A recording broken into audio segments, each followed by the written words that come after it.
क्या कभी हमारे दिमाग में ये सवाल आया है कि अदालत में हमारी ही कही हुई कोई बात हमारे खिलाफ सबसे बड़ा सबूत कैसे बन जाती है? और उससे भी बड़ा सवाल, क्या वही बात कभी हमारे ही बचाव की ढाल बन सकती है? जी हाँ, साक्ष्य कानून यानी एविडेंस लॉ का ये एक ऐसा हाई स्टेक्स शतरंज का खेल है जहां हमारे शब्द ही मोहरे होते हैं।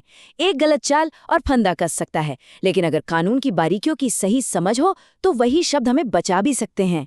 कानून की किताब चैनल के इस खास एक्सप्लेनर में आपका स्वागत है। अगर आप कानून को बिल्कुल आसान भाषा में समझना चाहते हैं तो चैनल को लाइक और सब्सक्राइब जरूर कर लें। आज हम एक बेहद ही दिलचस्प विषय को डिकोड करने वाले हैं, भारतीय साक्ष्य अधिनियम 2023 की धारा 19, यानी किसी व्यक्ति की स्वीकृतियों या एडमिशंस का इस्तेमाल उसके खिलाफ और उसके पक्ष में आखिर कैसे किया जाता है। तो चलिए जल्दी से देखते हैं कि आज के इस विश्लेषण में हम क्या क्या कवर करने वाले हैं। सबसे पहले हम प्रस्तावना और मुख्य नियम को समझेंगे। फिर देखेंगे कि स्वनिर्मित साक्ष्य यानी सेल्फ सर्विंग एविडेंस पर रोक क्यों है। उसके बाद स्वयं के पक्ष में साक्ष्य देने के 3 बहुत ही खास अपवादों पर बात करेंगे। फिर कुछ अहम दृष्टांत देखेंगे और आखिर में एग्जाम और प्रैक्टिकल यूज के लिए कुछ जबरदस्त स्मरण सूत्र या ट्रिक्स डिस्कस करेंगे। आइए सीधे बढ़ते हैं हमारे पहले भाग की तरफ, प्रस्तावना और मुख्य नियम। देखते हैं कि धारा 19 आखिर कहती क्या है। अब अगर हम पुराने कानून की बात करें तो भारतीय साक्ष्य अधिनियम 2023 की ये नई धारा 19 असल में पुराने 1872 एक्ट की धारा 21 का ही नया रूप है।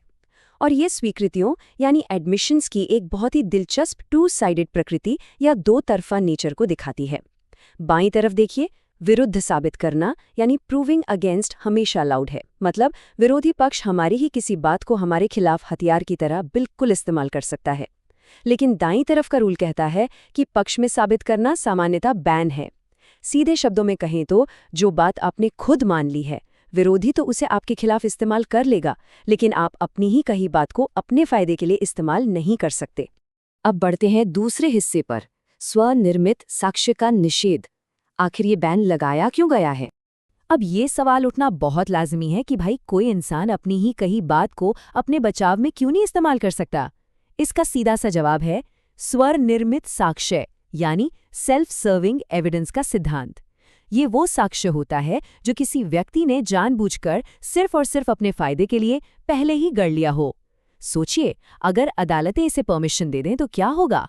हर कोई अपराध करने से पहले एक चिट्ठी लिख देगा कि मैं तो बिल्कुल निर्दोष हूं, और बाद में उसे ही सबूत बता देगा। ये तो बिल्कुल वैसा ही हुआ ना कि कोई फुटबॉल खिलाड़ी खुद ही अपनी टीम के खिलाफ गोल मार दे और रेफरी से कहे कि इसे मेरे पॉइंट्स में जोड़ लो। न्याय प्रणाली को ऐसे फर्जीवाड़े से बचाने के लिए ही इस पर इतनी सख्त मनाही है।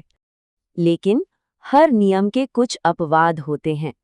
तो आइए तीसरे भाग में बात करते हैं उन सीक्रेट लूप होल्स की, स्वयं के पक्ष में अपवाद।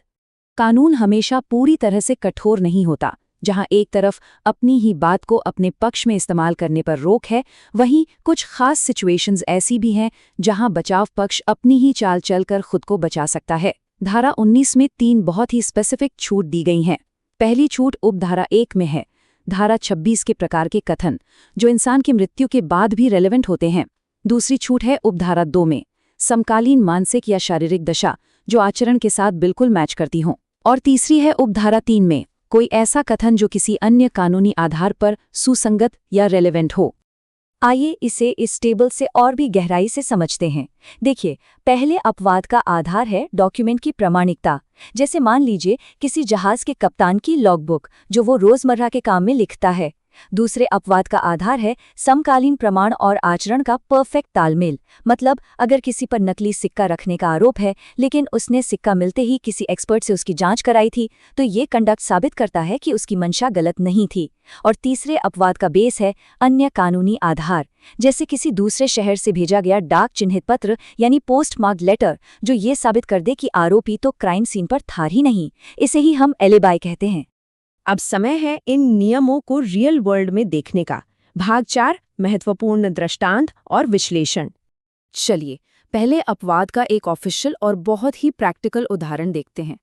एक पानी के जहाज का कप्तान है जो व्यापार के मामूली अनुक्रम में यानी ऑर्डिनरी कोर्स ऑफ बिजनेस में रोज जहाज की पोजीशन अपनी डायरी में लिखता है।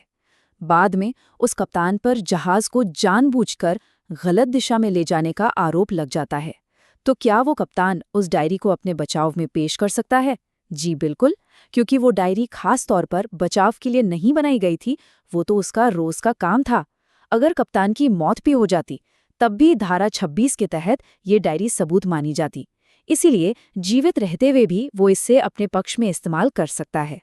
दूसरे अपवाद का उदाहरण और भी दिलचस्प है, नकली सिक्के वाला मामला। मान लीजिए किसी व्यक्ति को एक सिक्का मिलता है और बाद में उस पर नकली करेंसी रखने का आरोप लग जाता है। लेकिन ट्विस्ट ये है कि सिक्का मिलते ही उस व्यक्ति ने उसे एक एक्सपर्ट को चेक करने के लिए दे दिया था। अब सोचिए, अगर उसे पहले से पता होता कि सिक्का नकली है, तो क्या वो खुद उसे जांच के लिए भेजता? बिल्कुल नहीं। उसका ये आचरण और उसका ये कहना कि मुझे पता नहीं था, इन दोनों का सटीक तालमेल अदालत में उसे दूसरे अपवाद के तहत अपने पक्ष में सबूत पेश करने की इजाजत दे देता है। अब तीसरे दृष्टांत को समझते हैं। एक व्यक्ति पर आरोप है कि उसने कोलकाता में कोई अपराध किया है, लेकिन वो दावा करता है कि घटना वाले दिन तो वो चेन्नई में था। सबूत के तौर पर वो उसी दिन चेन्नई से लिखा गया एक खत पेश कर देता है। अब तकनीकी रूप से देखें तो ये खत उसकी खुद की स्वीकृति है, लेकिन उस पर लगी सरकारी डाक की मोहर वो उस खत को एक बिल्कुल स्वतंत्र सबूत यानी अन्यथा सुसंगत बना देती है, और ये उसकी एलिबाय को इतना मजबूत कर देता है कि इसे बचाव में पूरी तरह इस्तेमाल किया जा सकता है। अब आते हैं हमारे आखिरी और सबसे अहम हिस्से पर, व्यावसायिक दृष्टिकोण और सूत्र, भाग 5। अगर हम प्रैक्टिकल कोर्टरूम की बात करें तो लीगल प्रोफेशनल्स इस धारा 19 को कैसे देखते हैं? देखिए, एक अन्वेषण अधिकारी यानी आयोग के लिए ये एक रिमाइंडर है कि सिर्फ बयानों पर नहीं बल्कि आरोपी के समकालीन आचरण यानी कंटेम्पोरेनियस कंडक्ट पर भी पैनी नजर रखनी है। वहीं वकीलों के लिए ये किसी युद्ध के मैदान से कम नहीं है। अभियोजन पक्ष यानी प्रोसिक्यूशन हर एडमिशन को विरुद्ध इस्तेमाल करना चाहेगा और बचाव पक्ष हमेशा उन 3 अपवादों की तलाश में रहेगा ताकि क्लाइंट को बचाया जा सके। और एक जज का काम, उनका काम ये बारीकी से जांचना है कि साक्ष्य सच में किसी अपवाद में फिट बैठता है या फिर वो महज एक गढ़ा हुआ स्वनिर्मित साक्ष्य है। और अब उन लोगों के लिए जो एग्जाम्स की तैयारी कर रहे हैं, धारा 19 के तीनों अपवादों को हमेशा याद रखने का एक बहुत ही शानदार और छोटा सा ट्रिक है, और वो है मृत मन अन्य। जी हाँ, मृत यानी मृत्यु पर भी सुसंगत होना, मन यानी समकालीन मानसिक या शारीरिक दशा और उससे जुड़ा आचरण, और अन्य का मतलब है अन्यथा सुसंगत होना। बस ये 3 शब्दों का मंत्र याद रखिए और पूरी कॉन्सेप्ट आपके दिमाग में छप जाएगी। इसी तरह इस धारा के 5 ऑफिशियल दृष्टांतों यानी इलस्ट्रेशंस को फिंगर टिप्स पर रखने का दूसरा फॉर्मूला है विलेख, पोत पत्र, चोरी सिक्का। विलेख का मतलब सेल डीड, जहां एडमिशन खिलाफ जाता है। पोत यानी जहाज के कप्तान की डायरी। पत्र मतलब वो चेन्नई वाला पोस्टमार्क लेटर। चोरी का मतलब है चोरी का माल सस्ते में न बेचने वाला आचरण। और सिक्का यानी एक्सपर्ट से जांच कराने वाला मामला। बस ये 5 शब्द याद कर लीजिए और एग्जाम में कोई दृष्टांत नहीं छूटेगा। चलिए, आगे बढ़ने से पहले एक छोटा सा क्विक टेस्ट लेते हैं। प्रश्न है, क्या कोई व्यक्ति अपनी स्वयं की स्वीकृति को अपने ही पक्ष में साबित कर सकता है? सोचिए, अभी हमने जो मुख्य नियम और अपवाद डिस्कस किए, उनके बेसिस पर आपका क्या जवाब होना चाहिए?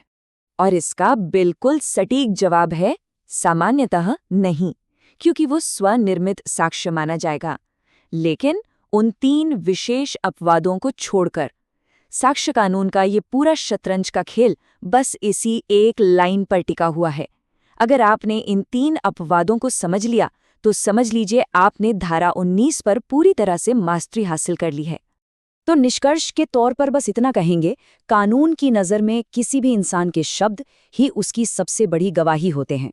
अब ये शब्द अदालत में आपके खिलाफ बोलेंगे या फिर कानून के अपवादों का कवच बनकर आपको बचाएंगे, ये सब लीगल नॉलेज और उस वक्त के आचरण पर निर्भर करता है। कानून की किताब के इस एक्सप्लेनर में हमारे साथ जुड़ने के लिए बहुत बहुत धन्यवाद। अगर आपको ये विश्लेषण पसंद आया हो तो इसे लाइक, शेयर और चैनल को सब्सक्राइब जरूर करें ताकि हम ऐसे ही कानून की बारीकियां आप तक लाते रहें।